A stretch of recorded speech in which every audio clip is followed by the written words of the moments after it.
கர்த்தருக்கு ஸ்தோத்திரம். ஏசாயா புத்தகம் 46வது அதிகாரம் 9வது வசனம். முந்தி பூர்வ காலத்தில் நடந்தவைகளை நினையுங்கள். நானே தேவன், வேறு ஒருவரும் இல்லை. நானே தேவன், எனக்கு சமானமில்லை. எனக்கு அருமையானவர்களே, நாம் ஆராதிக்கிற நம் ஆண்டவராகிய இயேசு கிறிஸ்து ஒருவரே தேவன், வேறு ஒருவரும் இல்லை. அவர் ஒருவரே தேவன். அது மட்டுமல்ல, அவருக்கு சமானமாக இணையாக யாரும் எதுவும் இல்லை. அப்படிப்பட்ட ஒரே தேவனை நாம் தொழுது கொண்டிருக்கிறோம். அதற்காக நன்றி சொல்லுவோம். இப்பொழுதும் இந்த வார்த்தையின் அடிப்படையில் ஜெபிக்கலாம். தகப்பனே, இயேசுவே, நீர் ஒருவரே தேவனாக இருக்கிறீர், வேறு ஒருவரும் இல்லை. நீரே தேவன், உமக்கு இணையாக சமானமாக யாரும் எதுவும் இல்லை.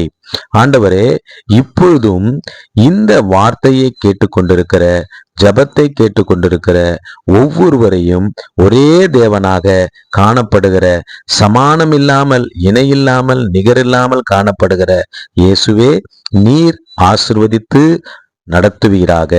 இயேசு கிறிஸ்துவின் இனிதான நாமத்துல ஜெபிக்கிறோம் தகப்பனே. ஆமேன், ஆமேன், ஆமேன்.